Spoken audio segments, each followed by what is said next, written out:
Yeah, okay, we'll be there about 10 minutes from now. All the best. Assalamu alaikum. Take care, bye.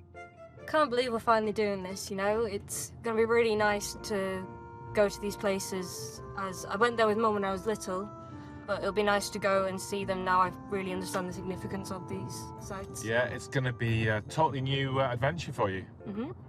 So, where's our first stop then? It is the Abdullah Quilliam Association in Liverpool.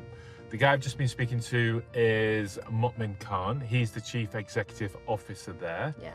And the Abdullah Quilliam Association or Society is named after Abdullah Quilliam himself, who was also known as the Sheikh of the British Isles. Sheikh means like leader of the Muslims in the British Isles. Great, can't wait.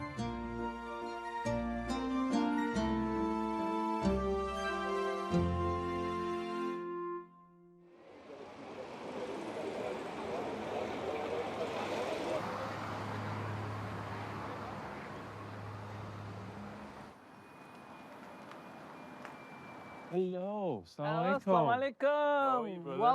Welcome to the Britain's first mosque. Good to see you after a long time. Assalamu alaikum, how are you? Welcome. This is my niece Ruby's come along to learn all about your institute and what you've been up to over the last few years. It's a delight to show you the first mosque and tell you more about Abdullah Quilliam and of course your great-great-grandfather, Robert Stanley. Inshallah, God willing. Thank you.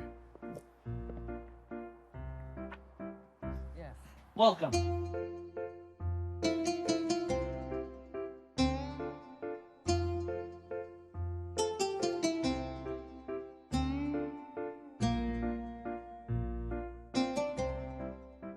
One of the things that Abdullah Quilliam did was he didn't alienate people. He says, you can't do this, you can't do this, you must do this. He didn't.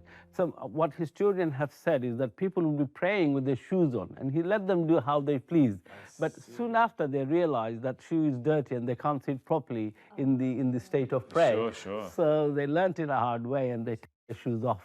It reminds me as well of something else I've read about he actually had Christmas Day celebrations here in the mosque, right? Absolutely. He actually opened the original masjid that he built, the purpose-built extension that he built on a 25th of December 1889 as the opening of the first mosque. And I asked the historian, why did he do that? Because, of course, we don't celebrate Christmas as a Muslim. But what he thought that we believe in Jesus Christ as the prophet of God. And in honor of Jesus Christ, he opened it for the people who celebrate Christmas. Because we have to remember, Steve, that those days, 1889, the family who were poor were extremely poor and they didn't have anything to eat on a Christmas day. So in honor of Jesus Christ, he opened it for them to have celebrate their own religion. It sounds like an extremely kind, but also very wise, and you know he understands his culture, his people. You know, there'll be people who are learning about these early Muslims for the first time here in Great Britain. Many of them will not be Muslims. Many of them will be citizens of the United Kingdom, and they may be asking themselves, they're a small community, why would we be interested in this? I think what's the pride of the British people who are not Muslim is to say, here is Britain's first mosque, established by an Englishman on an English soil. At the time when Britain was ruling half the world, you have to think about that. And here is the man who had the courage to literally build a purpose-built prayer room as a masjid and open it on a Christmas day in 1889, 135 years ago of today.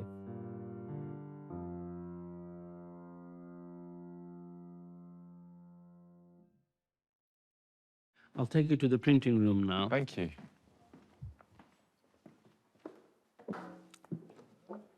Oh. Wow. Right. Have you seen one of these before? No. Amazing. I've seen them in the movies. Yes. Now, Abdullah Kouliam is to do 3 sets of printing: a weekly magazine or newsletters, a monthly newsletter, and a quarterly. And the quarterly one would go to over 32 different countries across the globe. And they would probably have few of these to print it. And they'll be using those single metal letters to create a template. They'll push it onto here, and then they'll ink it up, and then they'll bash it. Well, one of the things we were talking about only the other day is our ancestor, Robert Rashid. He used to write regularly to the Crescent, Al-Hilal, and it was a kind of a form of correspondence between the different people who are Muslims or those who were interested in what was going on here in Liverpool in the Muslim community. And in Kouliam times, people who are bricklayers, plumbers, ordinary people, as well as professional people who became Muslim under his wing.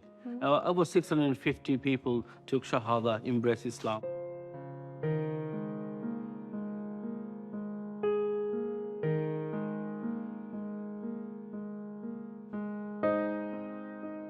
Rolling. Mark, I take a burp. 1, take 1. Thank you. Can we remove the glasses or Yes. there's a lot of reflections? Liverpool was a divided city in the late 19th and early 20th century. So you had a division between Irish Catholics who tended to be sequestered into certain low-paying or low-status jobs like dock work. In that time, there was what you might call hate preaching. There was street violence and tension between Protestants and Catholics. Kouliam grows up really a devout Christian, but seeing these tensions, seeing people fighting with each other, even physically sometimes. And so he sees Christianity as somehow has lost its way. It's become divided into lots of sects and different movements. So he begins to challenge that. And he feels that Christianity doesn't do enough to correct that, to bring about the equality that he feels it should have had if it was the true faith of God. He was also a solicitor, and he worked in Liverpool. He was somebody who was very aware of these injustices in society, the inequalities. A lot of his work was around divorces, and often he supported women.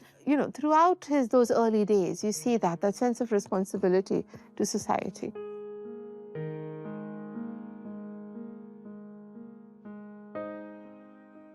When we bought the restorer, he says, Mumin, it's not a cooking pot, it's the washing machine of its time.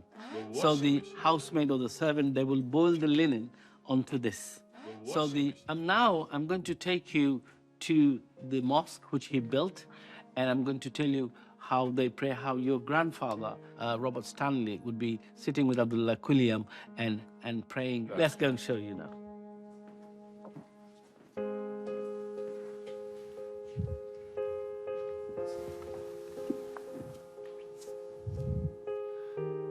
We'll take a sit. okay. Okay, lovely. The mosque was built from that window ledge to here. So this would have been like a back garden of number 8 Brom Terrace. Okay, so here we have, as you can see here, so we would be sitting in that platform. Okay, there's Abdullah Kouliam in the Turkish clothing. He would always wear Moroccan or Turkish because of his link with the Turkey and Morocco. In the middle, you have Rashid Stanley sitting with him, wearing the fez hat.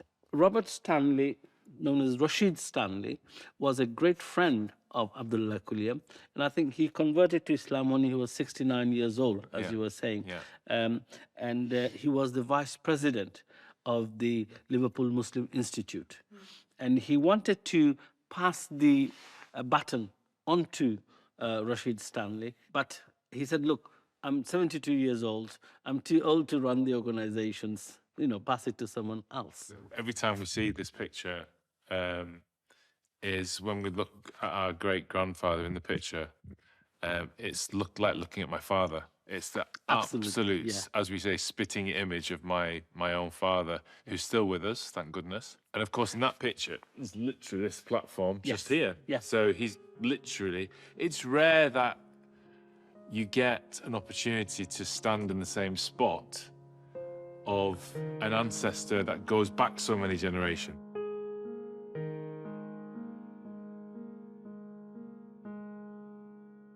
Quilliam had his own particular ideas about what represented acceptability in his social life. He was a bigamist even before he became a Muslim. And he had two wives, one an official legal wife, and the other a lady who might be described as someone he was having an affair with, but he had children with her. So he had strong views even before becoming a Muslim about things like polygamy. He didn't have a problem with it. Quilliam was a workaholic, and it's not surprising because he was supporting two families. His doctor told him he had to take a rest cure. That meant go take a holiday to recover. He loved geology. He'd won a national prize in geology, so he goes to Morocco in 1883 to study the rocks as a geologist.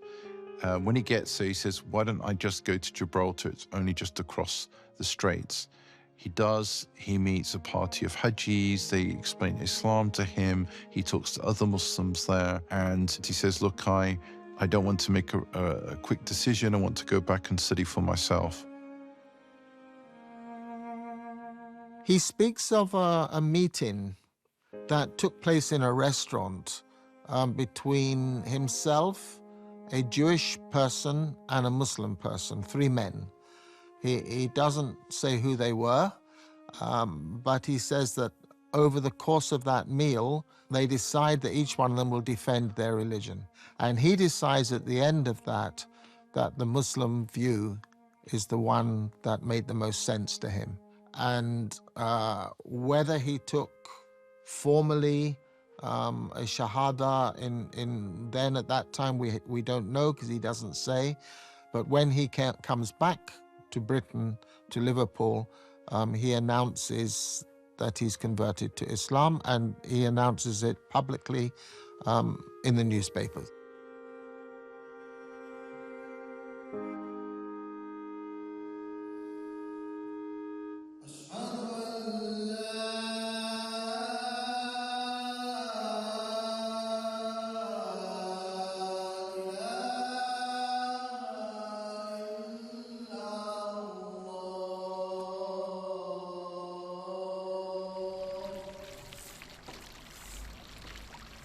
Alaikum salam, welcome. Lovely to meet you. Good to see you. Yes, good to see you here. This is Ruby, my niece. Hi, Ruby. Hi, welcome. Cambridge Central Mosque. Oh, wonderful. Yeah. We're really looking forward to seeing it inside. Yeah. Have you not been here before? It's my first time. First Literally, time? yeah, Oh, absolutely, right. yeah. So I've it's seen lots exciting of for the lovely first pictures time. of it. One of the interesting things about the early community, as you can see it in their quite sort of prolific publications and in Quilliam's own writings, and I think in Rashid Stanley's own lifestyle, is that in a rather paradoxical way, seemingly, they experienced their transition to Islam as something that was in continuity with what they already believed in. And I think Quilliam was quite far-sighted in his sense of where he was culturally. And this accounts for the remarkable success of his dawah, of his mission, in the still very staunchly kind of Christian and in many ways colonially xenophobic England of the time, was the way in which he presented Islam as a reasonable, and in fact the most reasonable, religious option for educated and conscientious English men and women.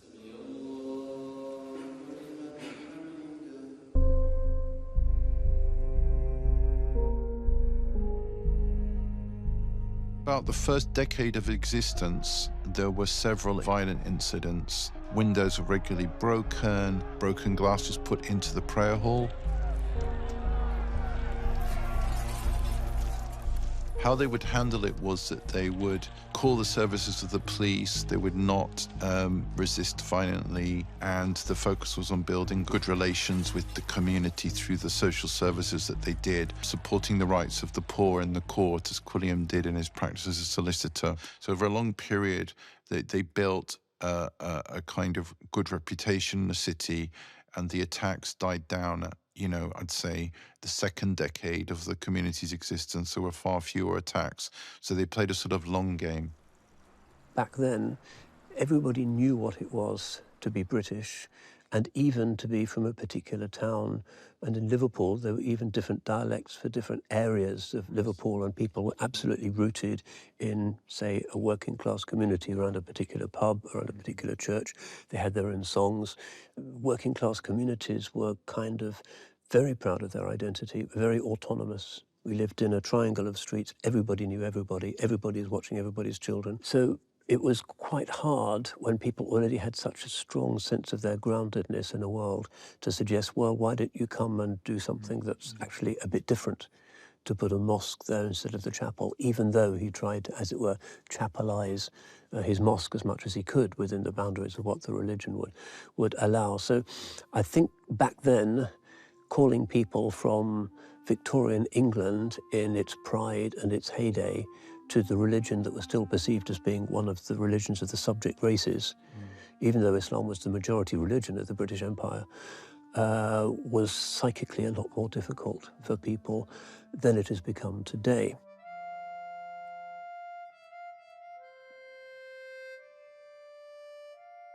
The Liverpool Muslim Institute is really flourishing. The community is growing, people are converting. Every other week there are a few more names added. Quilliam is well known as the Sheikh al-Islam of the British Isles.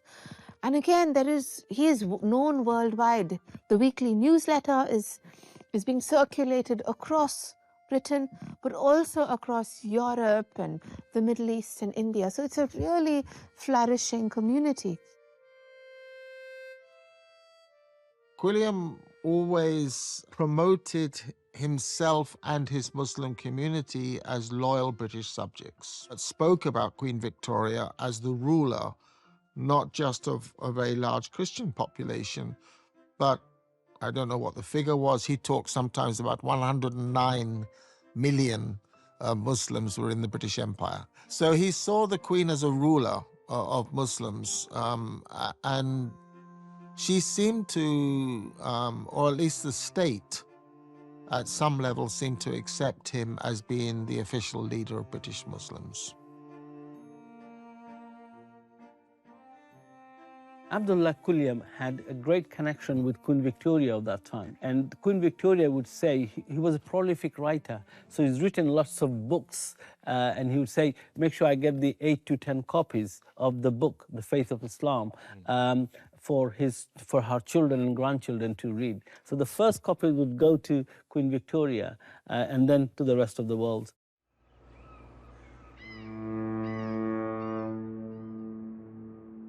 There's a wonderful story which he tells of the first Indian regiments, of which many of the soldiers would have been Muslims, coming across to Liverpool, because Liverpool was the main port of entry from India. And they're also invited to come to St. George's Hall in Liverpool, in one of the great buildings of the Victorian era. And Quilliam is invited as a prominent citizen of the city, but also as the leader of the Muslim community. So when he enters the building, and the troops know who he is, they all come to their feet in honor of him, and they shout, Allah Akbar, Allah Akbar, Allah Akbar.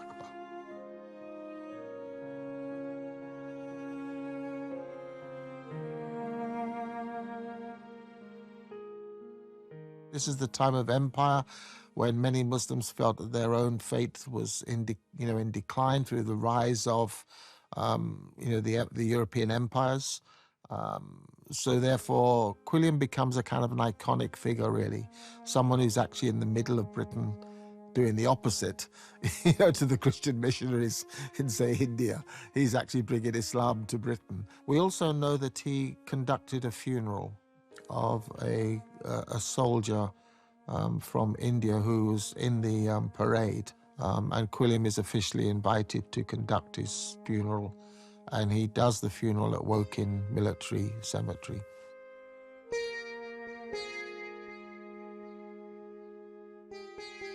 There would be many people that would do a number of talks, lectures here in Liverpool, as well as in Birkenhead. And in Birkenhead, when he was giving a talk among hundreds of people, there was a young girl, about your age, Ruby, 19, when you said, she came to him and said to Quilliam, I want to become a Muslim.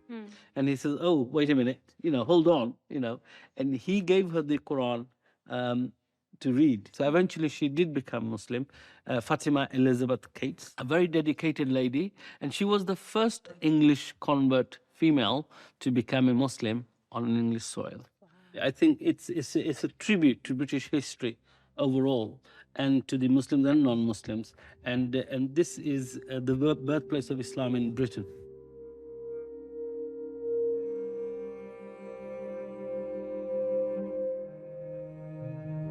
Quilliam leaves Liverpool in May 1908, and the ostensive reason is that he is going to be struck off as a solicitor for falsifying evidence in a divorce case, but he knew that this was already in the works.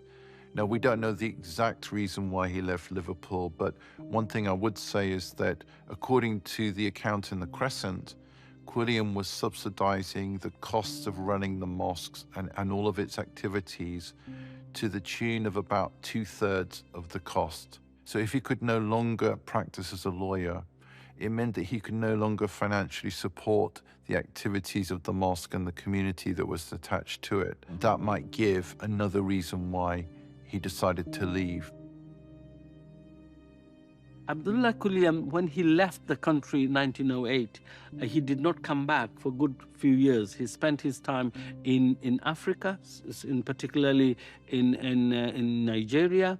It's believed that he was one of the very first one to sort of preach Islam in Japan as well. And there is some crescent written about Japan's experience. And also he lived in France. The institute completely collapsed. There was no proper succession. Bilal was obviously not interested in continuing the institute or leading it as a religious figure. Robert Ahmed, Quilliam's oldest son, also didn't step up to lead the community. The house gets sold. He sells the house. And it has a very different story then. It becomes, eventually the council end up with it. And it becomes the registrar of births, deaths and marriages in Liverpool. Some members of the community leave Liverpool and they move abroad, or they become connected with the Woking Muslim mission that is set up in and around 1913. One of the imams from Woking went to Liverpool after the institute closed and said he found only 3 practicing Muslim families, one of which was the family of Abdullah Quilliam. So really it is a sad story, no doubt. So it's really the end of the Liverpool Muslim community, really, until it's reopened by the Abdullah Quilliam Society, in the 20th century.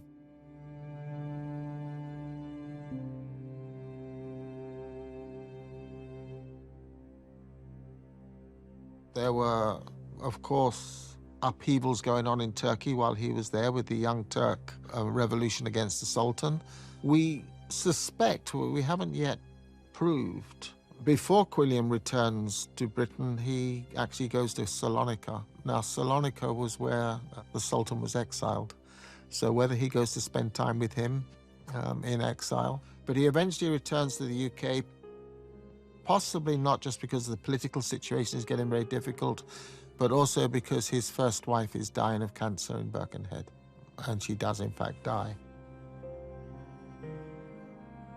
Quilliam then marries officially his second wife, and eventually he moves to London, where he recreates himself with the name Henry de Lyon.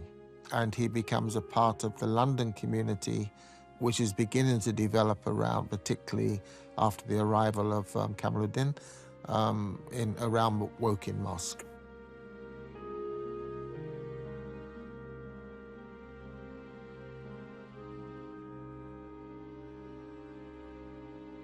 and he was praying there as a general member like you and I would pray. And he died 28th of April 1932. And he's buried in Brookwood Cemetery in Woking. There is no gravestone of Abdullah Kouliam in the Woking Cemetery at the moment, but the historians are trying to figure out which grave was his. There are a few which is unmarked.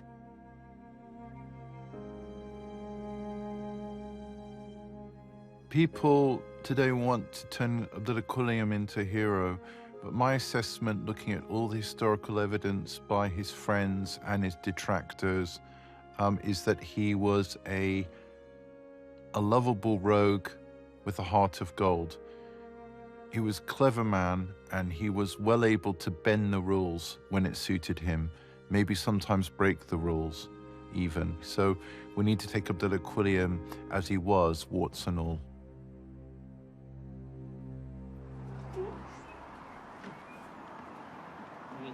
Well, I hope you had a pleasant tour of the mosque. Very It's much been a so. pleasure meeting Thank you and so, talking so to you. much. Thank you. And good luck with it in the future. Thank you so much. Take care. All the best. Bye-bye. Bye now. Assalamu alaikum. Bye, go. Assalamu alaikum. Take care.